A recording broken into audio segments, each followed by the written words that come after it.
জুয়া আর নেশা কিভাবে একটি আস্ত রাজবংশকে ধ্বংস করে দিতে পারে, আজকের গল্পটি তারই এক জীবন্ত উদাহরণ। এক সম্ভ্রান্ত বণিকের চরম ভুলের মাসুল দিতে গিয়ে তার একমাত্র কন্যাকে পা বাড়াতে হয় এক অনিশ্চিত ভবিষ্যতের পথে। কিন্তু সেই পথ তাকে নিয়ে যায় এমন এক রহস্যের গন্তব্যে যা সাধারণ মানুষের কল্পনারও বাইরে। গল্পের পরতে পরতে জড়িয়ে আছে অলৌকিকতা, এক জাদুকরী পাখি আর এক কঠিন প্রতিজ্ঞা, যেখানে ভাগ্য আর নিয়তির খেলায় এক রাজকন্যাকে বেছে নিতে হয় চরম ত্যাগের পথ। এমন এক পরিস্থিতি যেখানে নিজের পরিচয় দেওয়া মানেই নিশ্চিত মৃত্যু, আর চুপ থাকা মানেই নরক যন্ত্রণা সহ্য করা। কিন্তু কেন সেই কন্যাকে নিজের ঘর ছেড়ে গভীর অরণ্যে আশ্রয় নিতে হলো? কেনই বা সবকিছু জেনেও বছরের পর বছর দাসীর জীবন বেছে নিল? ভাগ্যের এই নির্মম পরিহাস আর এক গোপন রহস্যের পেছনে লুকিয়ে থাকা সত্যটি জানতে ভিডিওটি শেষ পর্যন্ত দেখুন। মানুষের সততা আর ধৈর্য কত বড় পরীক্ষা নিতে পারে, তাই আজ আমরা দেখব কাজল রেখা মুভির এক্সপ্লানেশনে। চলুন শুরু করা যাক।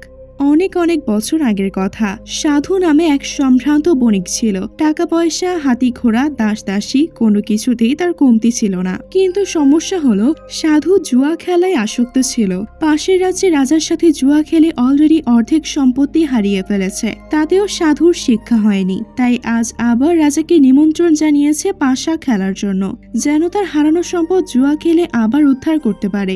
দাসীরা অনেক নিষেধ করে যেন এই রাজার সাথে জুয়া না খেলে, কিন্তু সাধু কারো কথা শুনে না। এক দাসী তো সাধুর পায়ে পর্যন্ত পড়ে যেন আজ জুয়া না খেলে, কেননা দাসীর মনে হচ্ছে সাধু আজ তার সর্বস্ব হারিয়ে ফেলবে। তবে দাসীদের প্ল্যান ছিল ওই রাজাকে মদ খাইয়ে মাতাল করবে, তাতে করে সাধু যেন পাশা খেলায় জিতে যায়। তাই পাশা খেলার আগে দাসীরা মিলে শুরু করে দেয় অসাধারণ গানের আসর। কিন্তু রাজাকে এত মদ খাইয়েও কোনো কাজ হলো না। এক এক করে সাধু তার টাকা পয়সা, দাস দাসী, হাতি ঘোড়া সবকিছু হারিয়ে ফেললো। শেষ পর্যন্ত নিজের মেয়ে কাজল রেখাকে নিয়ে বাজি ধরতেই এক দাসী বলে, সাধু আমরা না হয় তোমার পর, কিন্তু নিজের মেয়েকে নিয়ে এভাবে বাজি ধরো না। দাসীর মুখে এই কথা শোনার পর সাধুর জ্ঞান ফিরে আসে আর নিশ্চুপ হয়ে যায়। ওই রাজা সাধুর সব সম্পত্তি নিয়ে ওখান থেকে চলে যায়, আর এক মুহূর্তেই সবকিছু হারিয়ে পথের ফকির হয়ে যায় সাধু। আর এখান থেকে শুরু হয়ে যায় তার অভাব অনটনের জীবন। তার থেকেও বড় সমস্যা হলো, কাজল রেখার বিয়ের বয়স হয়ে গেছে, আর এটা নিয়ে ব্রাহ্মণ সমাজে নানান কথা হচ্ছে যে সাধু কেন তার মেয়েকে বিয়ে দিচ্ছে না। এরই মধ্যে 80 বছরের এক উচ্চবংশীয় বৃদ্ধ ব্রাহ্মণ এসে সাধুকে বলে যে, সাধু আমি তোমার মেয়েকে বিয়ে করতে চাই, তোমার মেয়েকে রাজরানী করে রাখবো। বৃদ্ধের এমন চাহিদা দেখে সাধু ক্ষেপে গিয়ে বৃদ্ধকে উদম কেলানি দিয়ে বাড়ি থেকে বের করে দেয়। নিজের কর্মদশের কথা চিন্তা করে রাগে ক্ষোভে সাধু নদীর পাড়ে এসে কান্না করতে লাগে। ঠিক এমন সময় সাধু খেয়াল করে ধবধবে সাদা পঙ্খিরাজ নৌকায় ভাসতে ভাসতে একজন দরবেশ তার দিকে এগিয়ে আসছে। দরবেশ সাধুকে উদ্দেশ্য করে বলে, সাধু এই নাও ধর্মমতী সুখ পাখি আর মহামূল্যের একটি আংটি। তুমি যদি এই সুখ পাখির কথা শুনে কাজ করো, তাহলে তোমার হারানো সকল সম্পত্তি ফিরে পাবে। এই বলে দরবেশ আবার পানিতে ভাসতে ভাসতে মিলিয়ে যায়। সাধু তো ধর্মমতী সুখ পাখি পেয়ে অনেক খুশি। পাখিটা নিয়ে এসে কাজল রেখার হাতে দিয়ে বলে, মা আমাদের খুব দ্রুতই ভাগ্য খুলে যাবে, আর এই পাখিটা কিন্তু কথা বলতে পারে। এরপর কাজল রেখা পাখির জন্য খাবার নিয়ে আসে, আর এভাবেই পাখির যত্ন করতে থাকে। এক রাতে সাধু কান্না করতে করতে ধর্মমতী সুখ পাখিকে তার কষ্টের কথা বলে দেয়। তখন ওই সুখ পাখি বলে, বাজারে গিয়ে ওই মহামূল্য আংটিটা বিক্রি করে দাও, আর তারপর তোমার বাবার রেখে যাওয়া নৌকাটা ঠিক করে বাণিজ্যে চলে যাও, তবেই তোমার সুখের দিন ফিরে আসবে। এরপর সাধু ওই মহামূল্যবান আংটিটা বিক্রি করে তাদের বংশীয় নৌকাটা মেরামতের কাজ শুরু করে দেয়। সাধু এর কিছুদিন পরেই বাণিজ্যের উদ্দেশ্যে রওনা দেয়। মাসের পর মাস চলে যায়। সাধু বাণিজ্য থেকে অনেক অর্থ উপার্জন করে। সেই অর্থ দিয়ে সাধু দাস দাসী কিনে নেয়। কিন্তু বাড়ি ফেরার পথেই ঘটে যায় ভীষণ এক দুর্ঘটনা। সাধুর নৌকায় ডাকাত দল হামলা করে। একটা সময় মনে হয় সাধুর সব উপার্জিত সম্পদ হারিয়ে ফেলবে, কিন্তু না, সাধুই ডাকাত দলের সর্দারকে মেরে ফেলে নিজের সম্পদ রক্ষা করে, আর এরপর সবকিছু নিয়ে বাড়ি ফিরে আসে। ধর্মমতী সুখ পাখির কথা অনুযায়ী কাজ করে সাধু তার হারানো সকল সম্পদ ফিরে পায়। সুখেই দিন কাটছিল তাদের।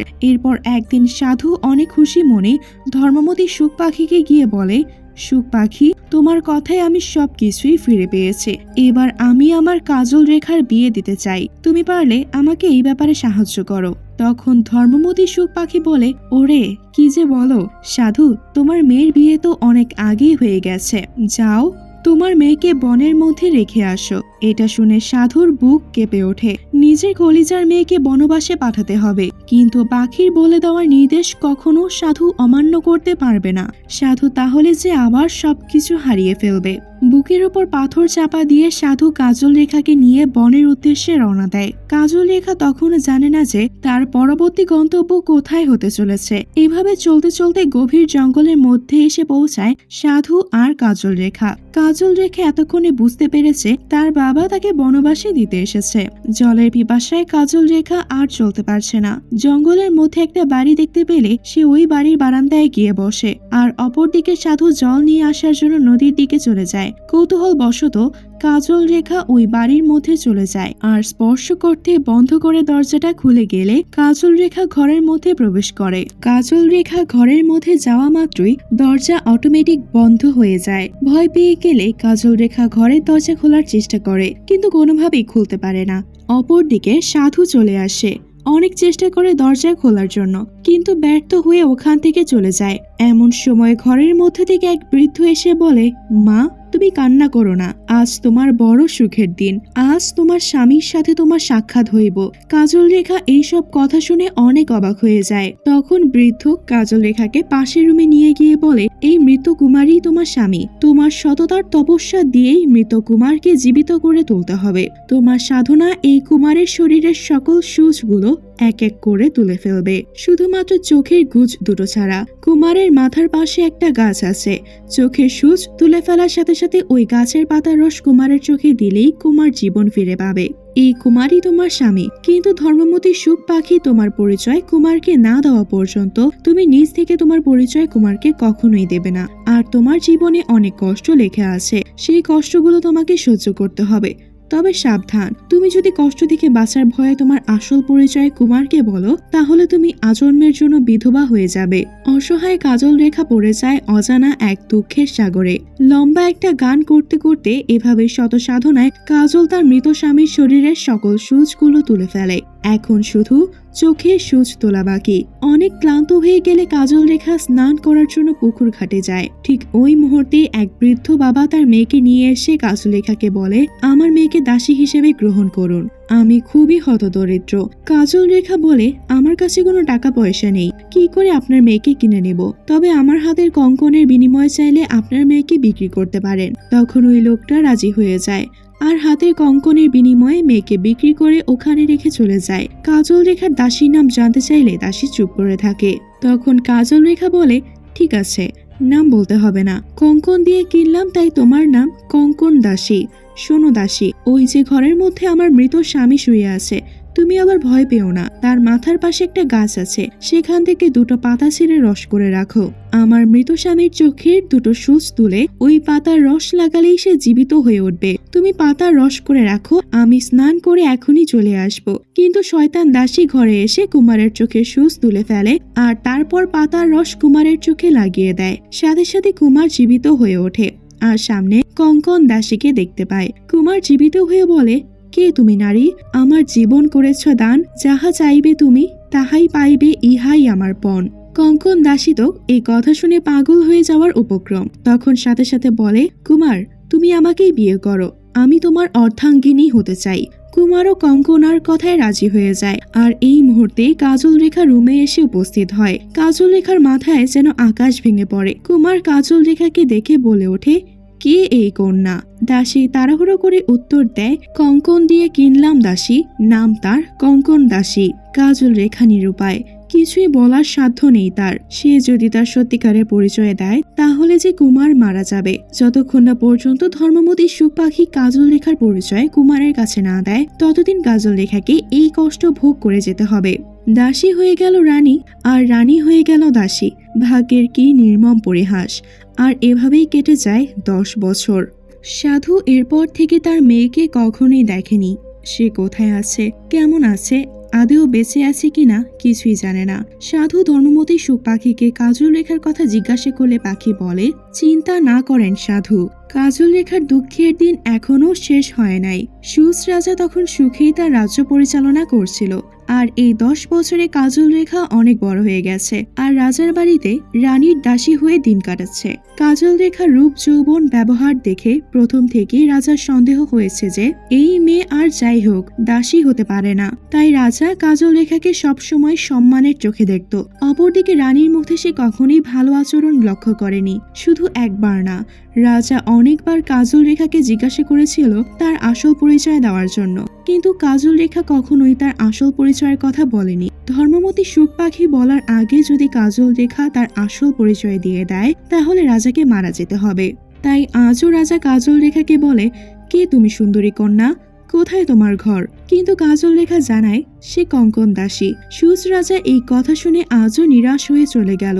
অন্যদিকে রানী কাজল রেখার উপর রাজার দুর্বলতা দেখে হিংসা করতে শুরু করে, আর সেই হিংসা থেকেই কাজল রেখার উপর আরো অত্যাচার করা শুরু করে দেয়। খুব বেশি একটা কিছু করতে পারে না, কেননা আর কেউ না জানুক রানী তো নিজেই জানে সে কাজল রেখার সাথে কতটা প্রতারণা করেছে। তবে রাজা রানীর এমন ছোট লোকের মতো আচরণগুলো খেয়াল করে আর কাজল রেখার উপর আরো বেশি দুর্বল হয়ে যায়। তখন রাজা রানীকে গিয়ে বলে, তুমি দাসীর উপর অযাচিত অত্যাচার করো কেন? আর কে এই দাসী? কোথা থেকে নিয়ে এসেছো তাকে? আমার এই কন্যাকে কখনই দাসী বলে মনে হয় না। তখন রানী হিমশিম খেয়ে বলে, কঙ্কন দিয়ে কিনেছি, তাই নাম কঙ্কন দাসী। ওই দাসী একটা আস্ত শয়তান। 3 ষষ্ঠী দিয়ে আমাকে বিয়ে করেছো রাজা, দাসীর প্রতি দুর্বল হইও না। রাজা পড়ে যায় মহাচিন্তায়। কিছুতেই তার কোনো কাজে মন বসে না রাজ্যসভায়। কবির কবিতা শুনেও মন শীতল হয় না। তখন রাজা মন্ত্রীকে বলে, মন্ত্রী মশাই, আমি দেশ ভ্রমণে যাব, এর মধ্যে তুমি একটা কাজ করবা। তুমি যেভাবেই হোক দাসীর আসল পরিচয় খুঁজে বের করো। এই বলে রাজা রানীর কাছে এসে জিজ্ঞাসা করে, আমি দেশ ভ্রমণে যাচ্ছি, তোমার কি কি লাগবে বলো। তখন রানী ফকিরের মতো এটা ওটা চাইতে লাগে। রাজা বিরক্ত হয়ে ওখান থেকে চলে যায় আর কাজল রেখার কাছে এসে বলে, তোমার কি লাগবে বলো। কাজল রেখা বলে, আমার কিছু লাগবে না। অনেক জোরাজুরি করলে কাজল রেখা তার জন্য ধর্মমতী সুখ পাখি নিয়ে আসতে বলে। এই শুনে রাজা অনেক খুশি হয়ে যায় আর ওখান থেকে দেশ ভ্রমণের উদ্দেশ্যে রওনা দেয়। 6টা মাস ভ্রমণের পরও রাজার মন স্থির হয় না। রাজা এক মুহূর্তের জন্য দাসীর কথা ভুলতে পারে না। যাই হোক, রাজা রানীর জন্য সবকিছু পেলেও দাসীর চাওয়া সেই ধর্মমতী সুখ পাখি খুঁজে পায় না। তাই রাজা এবার একাই রওনা দেয় সেই পাখি খোঁজার জন্য। দেশ শান্ত রাজা খুঁজেই চলেছে সেই ধর্মমতী সুখ পাখিকে। অবশেষে এক বেদের মেয়ের কাছে জিজ্ঞাসা করলে সে কাজল রেখার বাবার খোঁজ দেয়। বেদের মেয়ে বলে, আপনি ওই বণিকের বাড়িতে গেলে ধর্মমতী সুখ পাখি পেয়ে যাবেন। রাজার আর খুশির অন্ত নাই। দ্রুত চলে আসে সাধু বণিকের বাড়িতে। সাধু এসে রাজার সামনে দাঁড়াতেই রাজা বলে, আপনার ধর্মমতী সুখ পাখিটা আমার চাই। সাধু সাথে সাথে গিয়ে ধর্মমতী সুখ পাখিটা নিয়ে এসে রাজাকে দিয়ে দেয়। রাজা অনেক অর্থ দিতে চাইলেও সাধু বিনা পয়সায় পাখিটা রাজাকে দিয়ে দেয়, কেননা সাধু বুঝে গিয়েছিল এই রাজাই তার মেয়ের জামাই আর তার মেয়ে রাজাকে পাঠিয়েছে পাখিটার জন্য। তবে যেখানে সুখ থাকে দুঃখ যেন তার বিপরীতে অবস্থান করে। মেয়ে এখনো বেঁচে আছে, ভালো আছে। এই খবরটা তার বউকে দিতে আসলে দেখে সাধুর বউ ততক্ষণে মারা গেছে। পাখি পেয়ে কাজল রেখা যেন অমৃত খুঁজে পায়। অপরদিকে রানী রাজা আসাতে অনেক খুশি হয়ে যায় আর রাজাকে ইমপ্রেস করার জন্য উঠে পড়ে লাগে। কিন্তু রাজা তো রানীর এমন স্বভাবের জন্য অনেক আগে থেকে তার উপর থেকে মন উঠে গেছে। পরের দিন মন্ত্রীরা রাজাকে বলে, আমি অনেক চেষ্টা করেছি দাসীর আসল পরিচয় জানার জন্য, কিন্তু প্রতিবারই আমি ব্যর্থ হয়েছি। তবে রাজামশাই, দাসীর জন্য একটা পরীক্ষার আয়োজন করুন। আপনার প্রাণের বন্ধু সোনাধরকে রাজ্যে নিমন্ত্রণ করুন। পাখির ভার একদিন থাকবে রানীর ওপর আর একদিন থাকবে দাসীর ওপর, আর এভাবে আমরা দাসীর আসল পরিচয় জানতে পারবো। শুরু হয়ে যায় রাজের জাঁকজমকপূর্ণ উৎসব। কাজল রেখা পুরো বাড়ি সুন্দর করে সাজিয়ে তোলে। অপরদিকে রানী কোনো কাজে পারদর্শী না, তার মধ্যে যেন রানী হওয়ার কোনো যোগ্যতাই নাই। রানীর হাতের খাবার খেয়ে রাজা, মন্ত্রী, সেনাধর যেন বমি করে দেওয়ার উপক্রম। অন্যদিকে দাসীর হাতে রান্না খেয়ে সবাই প্রশংসা করতে থাকে। তবে সমস্যা হচ্ছে সোনাধরের কুনজর পড়ে যায় কাজল রেখার উপর। যদিও সে জানতো রাজা কাজল রেখার প্রেমে পাগল। ঠিক ওই সময় মন্ত্রী আবার কাজল রেখাকে জিজ্ঞাসা করে, দাসী, তুমি যদি তোমার বংশ পরিচয়টা দিতে। কাজল রেখা বলে, আমার কোনো বংশ পরিচয় নাই, আমি দাসী। এই কথা শুনে রাজা রাগ করে ওখান থেকে চলে যায়। ওই রাতে সবাই ঘুমালে কাজল রেখার ঘরে কেউ একজন প্রবেশ করে আর ঘরের মধ্যে পায়ের ছাপ দেখা যায়। পরদিন সকালে রানীর সবাইকে ডেকে বলে দাসীর ঘরে কাল রাতে পরপুরুষ প্রবেশ করেছিল। এমন দুশ্চরিত্রা কন্যাকে আমার পুরীতে রাখবো না। রাজা এসে দাসীকে জিজ্ঞাসা করে, এ কি শুনি, সত্য বলো কন্যা। তখন দাসী বলে, যা শুনেছ সবকিছুই মিথ্যা। কেউ আমার বিরুদ্ধে অন্যায় করেছে, ধর্মমতী সুখ পাখি সাক্ষী, আমি কোনো মিথ্যা বলছি না। তখন রাজ দরবারের সবাই একত্রিত হয়ে ধর্মমতী সুখ পাখির কাছে জানতে চায় কাল রাতে দাসীর ঘরে কেউ প্রবেশ করেছিল কিনা। পাখি বলে, কন্যার কপালের দোষ, সে কলঙ্কিনী, দাও বনবাসে। এমন কথা শুনে সবাই অবাক হয়ে যায় আর বলতে থাকে, ধর্মমতী সুখ পাখি অসত্য কথা বলে কাজল রেখার কপাল পুড়িয়ে দিল। রাজা রাগান্বিত হয়ে বলে, এই দাসীকে আমার পুরীতে দেখতে চায় না, কেউ তারে বনবাসে দিয়ে যাও। সোনাধর তখন একটি নৌকা করে দাসীকে নিয়ে চলে যায়। বনবাসে না দিয়ে উল্টো সোনাধর দাসীকে প্রস্তাব দেয় যে সে তাকে বিয়ে করতে চায়। এই কথা শুনে কাজল রেখা অনেক রাগ করে আর নৌকা থেকে নদীতে লাফ দেয়। সোনাধর নৌকার দাসকে দিয়ে কাজল রেখাকে নদী থেকে তুলে নিয়ে এসে পায়ে শিকল পরিয়ে রেখে দেয় আর কাজল রেখার উপর অত্যাচার শুরু করে দেয়। তখন কাজল রেখা রাগান্বিত হয়ে অভিশাপ দেয় যে হাওড়ে চর পড়ুক। এই অভিশাপ দেওয়ায় সাথে সাথে পুরো হাওর শুকিয়ে চর পড়ে যায় আর নৌকা হঠাৎ থেমে যায়। সেনাধর উপরে উঠে এসে মাঝিকে বলে, নৌকা থামালেন কেন? মাঝি বলে, কন্যাকে ওই চরে নামিয়ে দিয়ে আসি। কুমার জোর কইরা কিছু পাওয়া যায় না, কোনো অধর্ম করো না। সোনাধর মাঝির কথা উপেক্ষা করলে মাঝি সোনাধরের একটা হাত ভেঙে ফেলে আর কাজল রেখাকে ওই চরে নামিয়ে দিয়ে সেখান থেকে চলে যায়। এদিকে রাজা মন খারাপ করে দিন অতিবাহিত করতে থাকে। দাসীর এমন কলঙ্ক কোনোভাবে সে মেনে নিতে পারছিল না। এরই মধ্যে এক পত্রবাহক আসলে রাজা তার দেওয়া চিঠিটা পড়ে ভীষণ রাগান্বিত হয়ে যায় আর তরবারি বের করে রানীকে মেরে ফেলার উদ্দেশ্যে রওনা দেয়। মন্ত্রী অবাক হয়ে রাজাকে বলে, কি হয়েছে রাজা মশাই, আপনি তরবারি নিয়ে কোথায় যাচ্ছেন? রাজা বলে, এই চিঠিটা সোনাধর পাঠিয়েছে। সে লিখেছে কঙ্কনা দাসীর কোনো দোষ নেই। রানী আর সে মিথ্যা চক্রান্ত করে দাসীকে মিথ্যা কলঙ্ক দিয়ে এই রাজ্য থেকে বনবাসে পাঠাতে বাধ্য করেছে আর এই মিথ্যার শাস্তি মৃত্যুদণ্ড ছাড়া আর কিছুই হতে পারে না। তখন মন্ত্রী বলে, রানী তো ঘরেই আছে, যে কোনো সময় মারতে পারবেন। এর আগে সোনাধরের একটা বিহিত করা দরকার আর তার আগে ওই দাসীরে খুঁজে বের করা খুব দরকার। ওইদিকে কাজল রেখার অবস্থা দিন দিন কঠিন হতে লাগে। জলের মধ্যে না খেতে পেয়ে দিন কাটাচ্ছিল। রাজা তার সৈন্যদল নিয়ে সোনাধরের কাছে এসে তাকে মারধর করে আর সোনাধরকে সাথে নিয়ে চরের উদ্দেশ্যে রওনা দেয় কাজল রেখাকে খোঁজার জন্য। কিন্তু সুজ রাজা পুরো চর তন্ন তন্ন করে খুঁজেও কাজল রেখাকে খুঁজে পায় না। এর মধ্যে ঘটে যায় আরেক অঘটন। চরের মধ্যে অচেতন অবস্থায় কাজল রেখাকে দেখে ওই পথ দিয়ে যাওয়া এক বণিক কাজল রেখাকে তার নৌকায় তুলে নিয়ে আসে। কাজল রেখার রূপ যৌবন দেখে যে কেউ বিমোহিত হয়ে যায়, তাই ওই যুবকও কাজল রেখাকে বিয়ের প্রস্তাব দিয়ে বসে। কাজল রেখা নিশ্চুপ, সে তার নিজের পরিচয় কাউকে দিতে পারবে না আর তাই সে অসহায়ের মতো সময় কাটাতে লাগে। বণিক কাজল রেখাকে তাদের বাড়িতে নিয়ে আসলে কাজল রেখা দেখতে পায় এটা তারই বাড়ি। আজ 12 বছর পার হয়ে গেছে। সে বাড়িতে ফিরলে জানতে পারে তার বাবা মা অনেক আগেই মারা গেছে। যে যুবক বিয়ের প্রস্তাব দিয়ে তাকে তার বাড়িতে নিয়ে এসেছে সে আর কেউ না, সে কাজল রেখার নিজের রক্তের ভাই। বিধির কি বিধান, সময়ের ব্যবধানে আর রাজার জীবন বাঁচাতে কাজল রেখা কারো কাছে তার সত্যটা বলতে পারছে না আর আজ এমন এক অবস্থায় পড়ে গেছে যেখানে তার নিজের ভাইকে বিয়ে করার জন্য প্রস্তুত হতে হচ্ছে। তখন কাজল রেখার ভাই বলে, জলপরি, তুমি আমার শূন্য ঘর আলো করছো, তুমি আমার কাছে কি চাও? যা চাইবে আমি তাই তোমাকে দেব। কাজল রেখা এই সুযোগে বলে, যেভাবেই হোক তুমি আমার জন্য ধর্মমতী সুখ পাখিকে নিয়ে এসো। কুমার এই কথা শুনে ধর্মমতী সুখ পাখিকে নিয়ে আসার জন্য এই বেদিনীকে হায়ার করে। এদিকে সুজ রাজা পাগলের মতো দেশ দেশান্তর কাজল রেখাকে খুঁজে চলেছে। খুঁজতে খুঁজতে রাজা ডাকাত দলের কাছে তার সর্বস্ব হারিয়ে ফেলে। এরপর এক বৃদ্ধ জেলেকে দেখতে পেয়ে বলল, দীঘল কালো চুল, পান পাতার মতো মুখ, এমন কোনো মেয়েকে আপনি দেখেছেন কিনা? অনেক অনুরোধ করার পর জেলে বলে, এইদিকে যাও, তুমি পেলেও পেতে পারো তোমার স্বপ্নের কন্যাকে। এদিকে কাজল রেখার বিয়ের আয়োজন শুরু হয়ে গেছে তার নিজের ভাইয়ের সাথে। তবে এর মধ্যে ওই বেদির কন্যা ধর্মমতী সুখ পাখিকে নিয়ে তাদের বাড়িতে হাজির। এটা দেখে কাজল রেখা যেন নতুন জীবন ফিরে পেল। আর ঠিক ওই মুহূর্তে সুজ রাজাও তাদের বাড়িতে এসে উপস্থিত হয়। তখন ধর্মমতী সুখ পাখি কাজল রেখার ভাইকে বলে, ছি ছি ছি ছি, ভাই হইয়া বোনকে না চিনিতে পারো, না শুনিয়া না জানিয়া বিয়া করিতে চাও?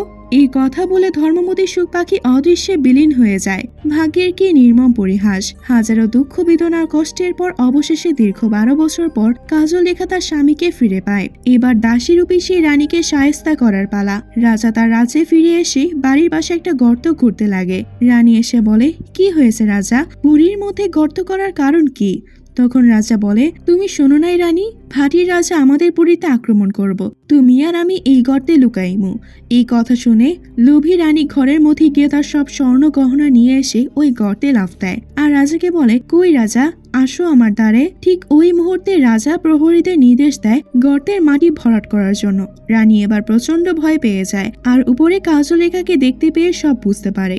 সে বুঝতে পারে হয়তো রাজা সব সত্যটা জানতে পেরেছে, কিন্তু কাজলরেখা রানী রূপী দাসীর মতো পাষাণ নয়। কাজলরেখা তখন রাজাকে অনুরোধ করে যেন তাকে মেরে ফেলা না হয়। এরপর নকল রানীকে গর্ত থেকে তুলে পুরো রাজ্যের সামনে তাকে ক্ষত দেওয়ানো হয়। আর এখানেই মুভিটির কাহিনী শেষ হয়। তো এই ছিল কাজলরেখা মুভিটির কাহিনী। মুভিটি আপনাদের কাছে কেমন লাগলো সেটা অবশ্যই কমেন্টে জানাবেন। আর চ্যানেলে নতুন হয়ে থাকলে সাবস্ক্রাইব করে রাখবেন পরবর্তী মুভির এক্সপ্লানেশন পাওয়ার জন্য। ধন্যবাদ।